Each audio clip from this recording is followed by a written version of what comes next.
to where you're remodeling for. Yeah. And you want to think about your budget and how much you're going to spend and what's the ROI on it. If you're doing it for yourself and you're planning to live there for the next 2 to 10 years, you might want to spend more than you would because you're going to enjoy it, right? Help, I need some guidance. Help, selling and buying. Help, I need some real estate. Help. It is mid-April 2025, Tracy. We've got Easter right around the corner. It feels like the spring selling season is going. And what are our topics this week? Sorry, we're talking spring, Tigo. It was warm, right? We had above normal temps, really got people out looking at homes. However, what are we talking about? My favorite topic, a home of the week, but also we're talking about remodeling a kitchen and some interesting information there, and I bet you have a chart for that. I've got some stats on that. I also have 4 charts that will predict the future of home prices and then the number of sales in Albuquerque. And we'll take a look at that because this is a new data set that I've gotten in the last year or so. Really, really helpful to help people understand where we are and where we're going. And I've got our featured community of the week. It's actually a neighborhood this week. It's Albuquerque Country Club area down by the zoo and the botanical garden in Old Town. Got it. Good. Sounds good. Oh, I got to share one thing. Okay, let's just start right here. So we have a new feature that's been turned on our website. I wanted to share. And Sam, go ahead and pull up the screen share there so we can get it. So we're on our website at welcomehomeabq.com. Oh, maybe we should introduce ourselves first, Tracy. Go ahead. Yeah. Okay. It's Tigo and Tracy Venturi. We're the Venturi group, or we're part of the Venturi group of Real Broker here in Albuquerque. Top realtors in New Mexico. We have a luxury division, luxury homes, and here to help home buyers, home sellers throughout central New Mexico. Yeah. What we have on our website now, Tracy, you probably haven't even seen this yet. I bet you don't even know this is here. Well, you told me about it over coffee this weekend. So when you go to our website now, when you're looking at a property, so Tracy, this is the home you are representing over in Loma, Colorado in Rio Rancho. But when you go to it and you pull up the pictures, you'll find a button over here on the left side. You can't see it now because I've already opened it. But what it allows you to do is select any image from a property, any property that's in the multiple listing service, and you can then redesign it. So I selected this one that's a bedroom, and I'm going to say, you know what, I want to see what this would look like in modern. You click Reimagine Image, and it allows you to virtually restage and redesign a home so you can get a different feel of what it's going to look like if you wanted to give it a little bit different style. And so this one that we're looking at here, it's nice. It has almost like a 4-poster bed and nice views. And I asked it to redo it as modern, and it did a much slicker platform bed with more just clean design furniture. So you can do it with all different types of rooms. Like there's one here where I did a kitchen, and I've got the slider. Again, you can slide back and forth, and you can do existing, and then this is the modern version where it cleans it all up and changes the chairs to fabric versus did more just modern. Even like the bar stools changed, the kitchen cabinets changed in that case since it was a kitchen. Like you can do a living room, and this one went from modern to current to more of a modern look. So again, you can do redesign. It's not perfect. But it's fun. But it's fun. It gives you an idea. You know what else it'll do? If you have a room that has no furniture, will it put furniture in it? It will put furniture in there. I've played around with it. The thing that it doesn't do very well is scale if the room is empty. So like if you have a photo of a bedroom, it doesn't know if it's 10 by 12 or 20 by 15. So it just puts furniture in there, and it's kind of odd. But again, it gives you it's kind of a cool thing. And this is going to become more and more common on real estate websites, but it's now on our website at Welcome Home ABQ. Very cool. Yeah. So it's kind of a cool thing. Tracy, what is our featured community? Do you want to jump into that? Sure. We're going to talk about Albuquerque Country Club. Okay. And Albuquerque Country Club is near Old Town Albuquerque. Homes for sale in Albuquerque Country Club can vary. There's Park Plaza, which is like a tall complex of condos, to estate properties. It's typically right on the south edge of Old Town Albuquerque, next to Albuquerque Country Club private golf course. And just to the east of it, you'll find the Rio Grande Zoo. Okay. And Here, so I'm going to pull up the map here. So now let me zoom in here. So we're down. Let's see. So we're going to be at Rio Grande. There's Old Town. So there's the Botanic Garden. that's and the where it says West Park, that's Albuquerque Country Club. okay, so West Park. That's it. So I that don't is know it what right West Park means, but that's okay. Albuquerque Country there. Club. Oh, there you go, West Park. And then Huning Castle neighborhood. Okay. So when I did a home search in the Albuquerque Country Club area, I kind of had to decide what I think Albuquerque Country Club is, because I think of it as a golf course, but really I think of it of the homes along Laguna, Boulevard Southwest, Park Avenue. So I used to live on Kit Carson Avenue, 5 houses from Albuquerque Country Club. Nice. So as an adult, Yeah. I took lessons to learn to play golf, and I learned at UNM South with Henry Sandals, but then I lived 5 doors from Albuquerque Country Club, so I had the opportunity to play golf there, five doors down from where I lived. And Albuquerque Country Club, I kind of had to decide where to cut it off to the east. I went over to about 14th Street, Sure. and then up to Central, and then kind of over to the golf course, and just to the south edge of Old Town Albuquerque. Okay, so Tigo, let's talk about homes for sale and things that have sold in the Albuquerque Country Club area. And right now, there are 3 homes on the market in Albuquerque Country Club, ranging from $365,000 to $885,000, and pretty big spread. When you look at what's closed in the last year, only 11 properties have sold in that little area that I chose to feature today. And they ranged in price from $285,000 all the way up to $1,010,000. So pretty big spread in Albuquerque Country Club. The smallest that sold was just at 1,000 square feet for $285,000. And when I looked at it, it's kind of on the fringe of Albuquerque Country Club towards downtown, but it looked like a nice little house, and it sold in 4 days. Some of the great things about living in the Albuquerque Country Club area, besides being right next to Albuquerque Country Club, so Albuquerque Country Club is a private club. They have a swimming pool, they have a great restaurant, they have the golf course, they have tennis courts. Probably by now they have pickleball courts. I haven't been there in a long time, but who doesn't have a pickleball court? Also nearby is the aquatic. I just pulled up the photo of Tingley Beach. Yeah. Albuquerque Biopark, right? The zoo, the aquarium, the botanical gardens are all around it, plus Tingley Beach. So if you haven't driven by Tingley Beach, they've improved it a lot in the last 10 years. It looks like a really nice place now. It's not just some water and some dirt. People nice can park. go fish there. They stock it once in a while. And there's that big Rio Grande Park right across from where you used to live. There's Right. that big, long, big park there, really popular. Right across on Kit Carson. Yeah. And boy, when it comes to being Easter or Mother's Day, that place is jamming. People are there. It's a great park with lots of shade trees. So a lot of good things about living in Albuquerque Country Club neighborhood. You're very close to downtown UNM. You're quick to get to the freeway. You can, ride your bicycle around and ride your bike through Old Town, go have a meal somewhere. Lots of great restaurants in the area, lots of... So let me point out some of my favorite things about this area. And you may, if I repeat something you said, I'm sorry. But, of course, there's Tingley Beach, which is like a park with a fishing hole, basically, right? And just a place to hang out. And then you've got the bike path, though, that I think one of the cool things that we have in Albuquerque is the Rio Grande path that goes from Alameda, just right near our office here, all the way to basically the South Valley. And of course, it crosses and it goes right through that Tingley Beach area right by.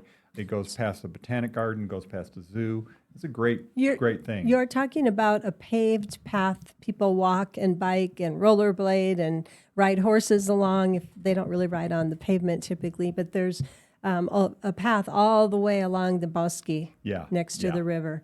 And it's somebody said once it's like 35 miles long or something. Yeah, It's no, pretty it's- extensive. Back in the day, I used to ride it from our house here at the very north end all the way down and back. I don't remember what it was, but yeah, it would take a while. Yeah, maybe that's why I'm thinking 35 miles, because you'd go all the way down to the end and back. Yeah, yeah. Anyway, that's Albuquerque Country Club. Lots of beautiful estate properties, lots of old trees. So just before we wrap this, what style of homes do you find in that area? You know, when you say that, I think of sort of the red tiled roof.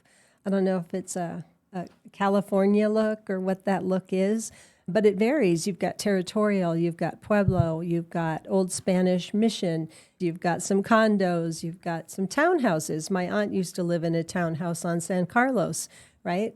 And so you've got a big variety in the Albuquerque Country Club. No, it's a classic Albuquerque neighborhood for sure, and one that should be on people's list if Yep. they're like that style. So, all right, Tracy, let's jump over. I posted this on my Facebook like I do usually every Monday. I've got some market stat that I want to share, and I wanted to talk about what is the future of both home sales in Albuquerque as well as what prices are going to do, because I can look into the future. I can tell you where we're going to be.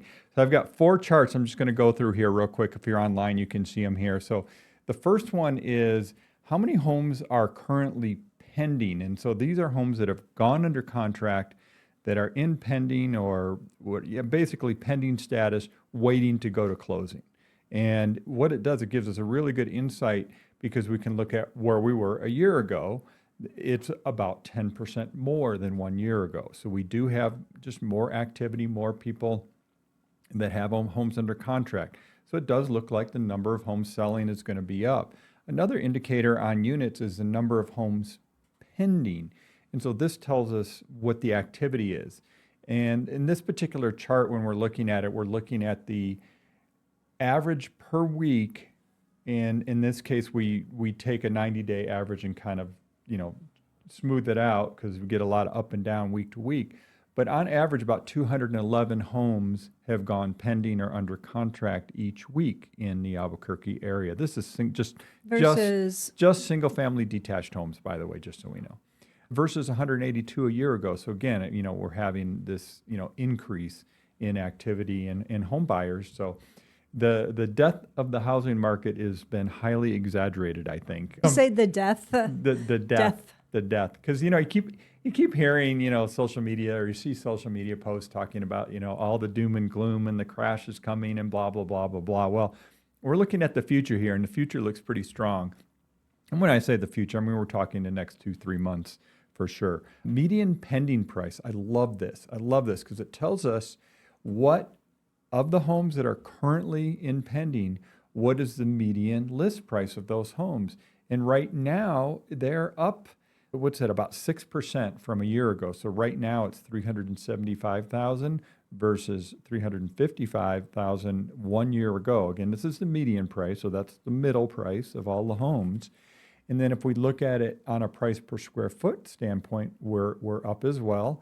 We're up at $216 a square foot versus $208 1 year ago, again, for the homes that are in pending status. So these are homes that are going to close over the next couple months. So we pretty much already know what the price appreciation is going to be here down the road. So I Good think charts, Tigo. anybody predicting price declines in Albuquerque has made a mistake. Let me just put it that way. Yep, for sure. I'm not going to name names, but I really, really want to. Okay, let's talk about remodeling a kitchen. Yeah. This is sort of fun. Yeah, this is fun. I'm going to cue it up, though, okay? Because I know you've got a bunch of stuff you want to cover and talk about regarding it. But first off, what happened, but the National Association of Realtors just released what they call the Remodeling Impact Report. And this is one of the reports that NAR does every year, and they really take a deep dive on remodeling. And I just want to I pulled out a few stats on that. Now, we're going to dive into kitchens, but I wanted to give a big picture. One of the things I started doing a couple years ago is this joy score. Remember talking about that? Yes, I do. What's the joy score? How much joy and happiness does a homeowner get from a remodel project? So I think it's an interesting way to look at it. And then, so let's go to the charts Some of our here. longtime listeners probably remember the joy score. Yeah. Yeah. So the top joy score for remodeling projects is, and basically a 10 is as high as you can get. And so the 10s are primary bedroom suite, additional primary bedroom suite. So doing an addition. and Adding that's- it. Yeah, adding it. That's a big deal. A kitchen upgrade, which we're going to take a dive into here. A new roof. Who'd have thought a new roof would be a 10? What? A new roof gives you Oh joy? my gosh, no joy. That's just maintenance. That's just maintenance, but I it's don't something we understand. all have to do. It's just Yeah, but part of it. no but joy in spending that kind I of know. money. I saw that and I went, Oh, okay. yeah. Bathroom renovation is a 9.8, so basically a 10. And so, it kind of goes down the list: painting, wood flooring, new front door, new siding, which isn't a New Mexico thing, new garage door, not that much. So anyway, it's an interesting chart there, but let's break some of this down. So top remodeling projects that realtors recommend. I know you haven't seen this yet, so I want to get your thoughts on it, Tracy. Is they're saying 50% recommend painting the entire home. About 40% recommend paint one room. About 37% say new roof, fix your roof. I get that. That makes sense. I mean, if the roof is bad, you got to fix the roof. Yeah, You and you should do it before you're under contract. Yeah. And then 30% was kitchen upgrade, 24% was bathroom renovation. Now, those two are low because if the house doesn't need it, it doesn't need it. So it really depends on where you're starting from. I'm sorry, it's top remodeling projects realtors recommend that you do before selling. And honestly, Tigo, you should do some of these things, and that's my point in this whole kitchen thing is if you're going to stay in that house for a while, you should do it when you're going to be there to enjoy any of those upgrades. Don't do it for the next person. Right. Of course, there are reasons financially you want to do some of those things for sale. Yeah. Okay, so primary reason for completing a remodeling project, upgrade worn out surfaces, finishes, and material, improve energy efficiency, planning on selling it in the next 2 years, time for a change, 18%. So worn out and upgrade was 27%. And we see that, right? We see that all the time. It's just, it's just time. Another chart here, another survey part of it, primary reason.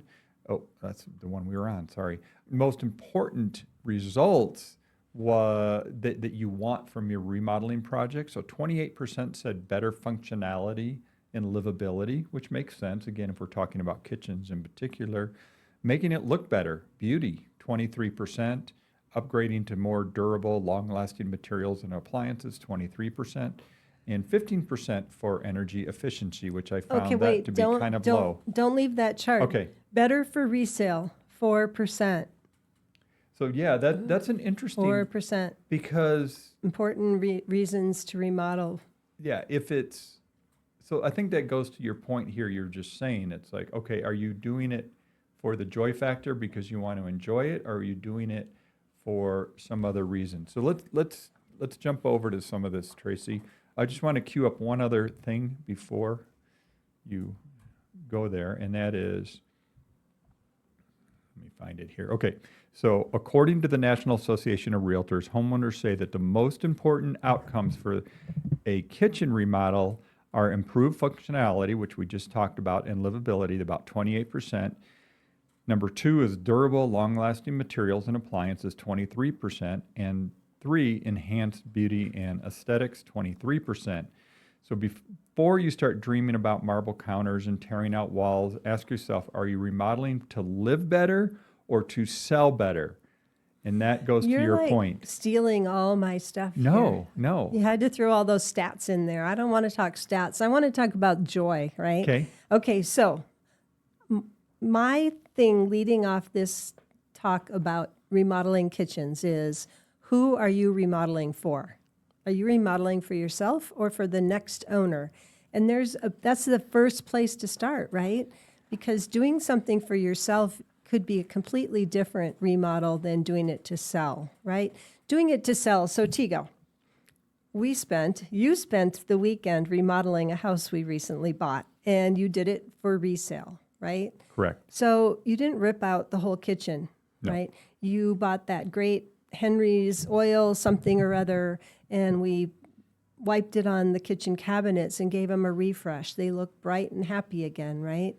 You put knobs on the cabinets, right? You replaced lighting so that it was nice and bright, right?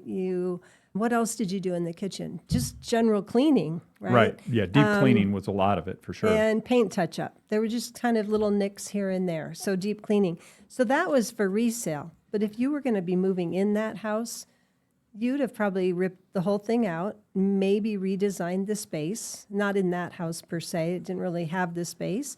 But you'd probably put new cabinets in, new countertop, new appliances, new lighting, new faucet, right?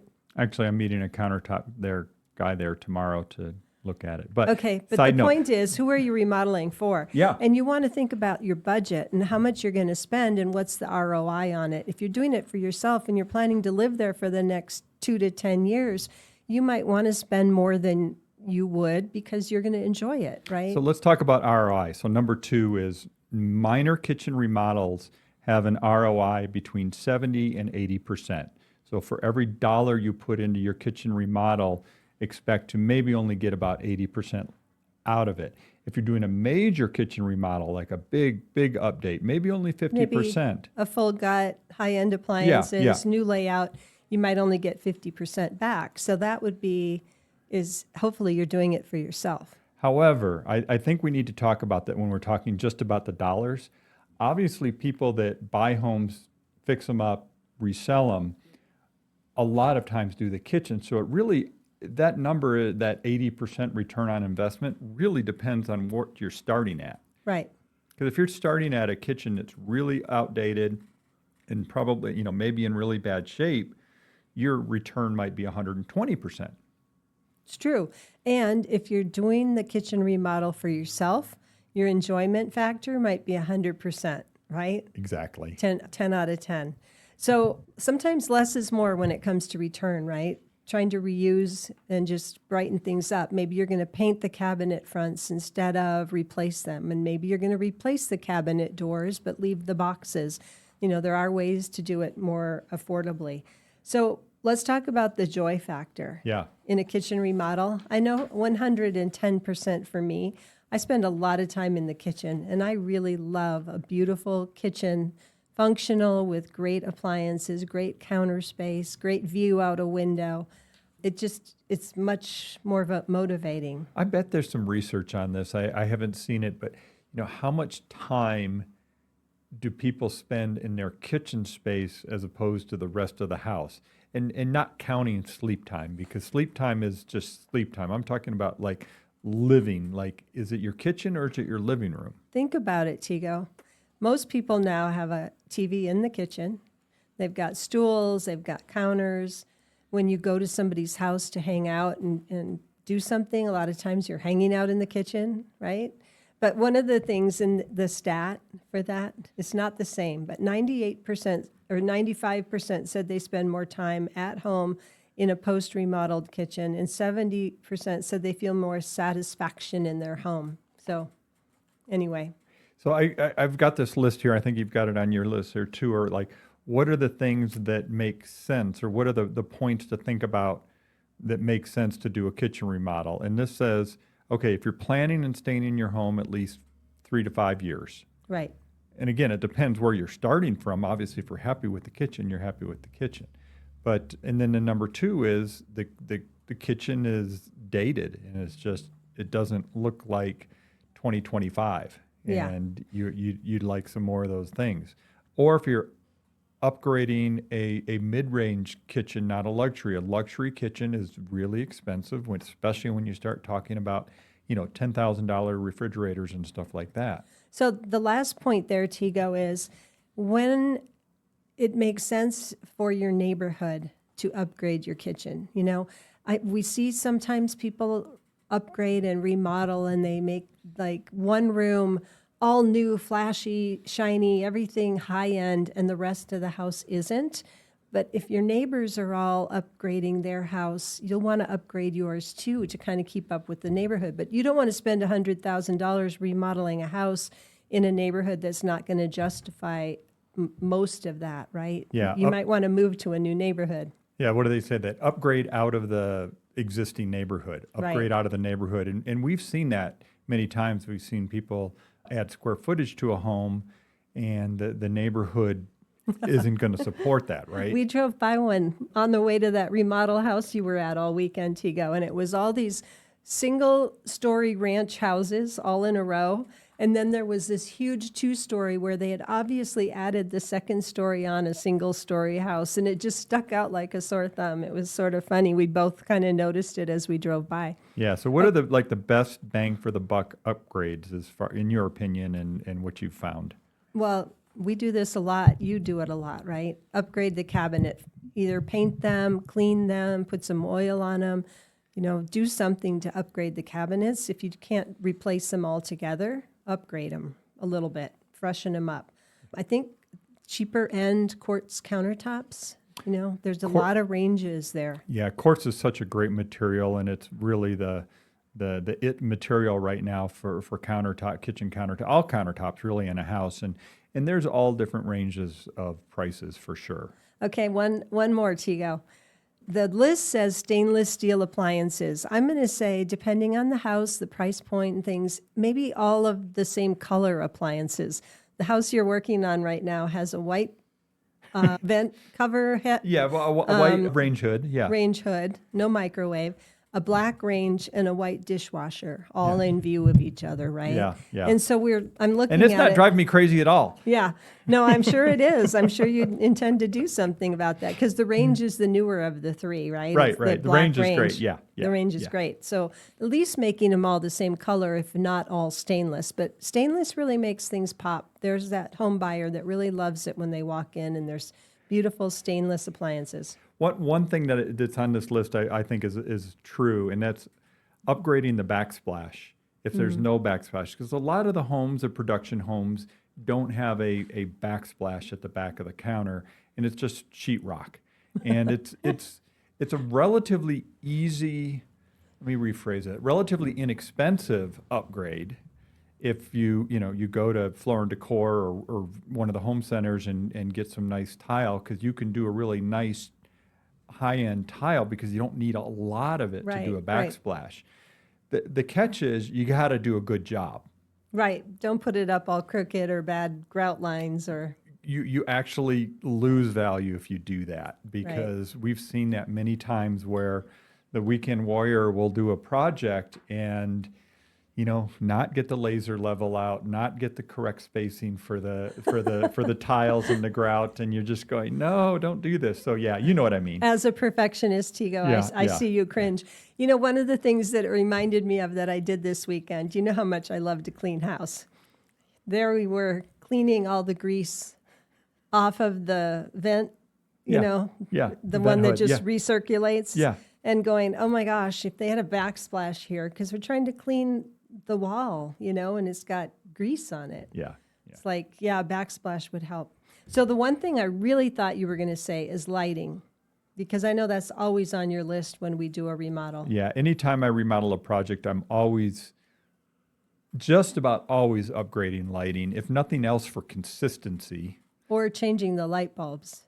or just changing the light bulb Yeah. to LED. Yeah. Yeah. Yeah, Brightening it's- the space. It's really simple to do, and it's really inexpensive by comparison, and a lot of good options for LED lighting to really brighten up a space. And that's actually one, I know we're talking about kitchens, but that's one that's a simple, easy, inexpensive thing to do when you're putting your home on the market to help brighten up the home. Right. So closing takeaway. Yes.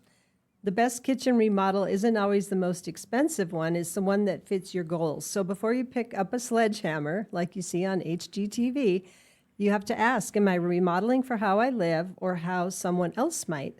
That answer should guide every dollar you spend. So I got to say something about this. I love those HGTV, and I'm being sarcastic here, where they where they all come in and they like got their protective gear on, their glasses and their earplugs, and they're breaking down wall with sledgehammers. And then they cut to the next scene, and all of a sudden it's like, Down to the studs and clean. It's all clean and perfect, like it happened like that. It's like knocking down the wall is such the easy part of the whole thing, and there's so many little pieces in between, and then cut away again, and all of a sudden it's just all done. Well, and we know that that little kid that took the sledgehammer got one tiny little piece of that sheetrock out, and then some true, remodeler comes in and finishes the job. I will say, so I did a project here, probably 5 years ago now. This is pre-pandemic. It was a house up here in Corrales. It was a ranch house, a great neighborhood. It was like, it was one of those perfect situations where the house was smaller than most of the homes in the neighborhood. So you could justify adding more square footage. So we decided to add square footage, and we literally knocked down the back of the wall, the back of that house. Do you remember that? I do. Yep. Added on. And the day that we knocked that back wall out was a fun day. I will say that was fun. Somebody's enjoying that house. We added on a living room with a hearth area and a whole master suite and Yes. a 3-car garage. Yeah. All it had was like a carport when we bought it. Correct, And we added yeah. a 3-car garage. That was a big project. Yeah, it was. Yeah. And it went well. It was a great house after you were done with it. I really do like, I'm helping a client right now sell a home where it was in need of some attention. Let's just say it had many, many, many years of deferred maintenance or basically zero maintenance. And my client, my seller went in there, redid the house top to bottom. The thing that's really great about it, it's still in a moderate price point in a moderate neighborhood. So somebody's getting a house that's been completely remodeled, a house that deserved that, upgrade, right? I really love that when you take a home that deserves to be much better and they do that. Sounds like our home of the week. Oh yeah, home of the week. Tell us about it. Yeah, it's on Carlos Ray. It's in the neighborhood near, let's say, Central and Coors and kind of Bridge and in that area there. I think they call it the Alameda neighborhood. It's right near the Alameda. Alamosa. That's not right. Yeah, Alamosa Elementary School. So $275,000 for a completely remodeled home. It's like new roof, new furnace, new cooling, new flooring, new appliances, new cabinets, new everything, new You watched my walls. video. I did watch your video. But I want to talk about something because we've talked about this before on this show, and that's the Targeted Areas Program, which gives people really good financing on homes that are in certain neighborhoods, and this home qualifies for that. So this is a type of home somebody could get in again, $275,000. If they qualify, they could get in there with very little money out of pocket and get a better interest rate than the current going interest rate. So if somebody's interested or has somebody, give us a call. I think we're getting an offer, but we'll see. 505-448-8888. I almost gave my cell phone. Do we know that number? 505-448-8888. Yep. Give us a ring. However we can help you with your real estate needs. You just want to chat. You just want to know what your house might be worth, what your equity is. If there's something in particular that you should be doing to your home, you want to know if the ROI on it is there. You're thinking about something. If you need design advice, Tigo's the guy. He's the designer of the family. Well, that's because I analyze flips basically and can look at a project and understand what the ROI could or could not be on that. Okay, that's true.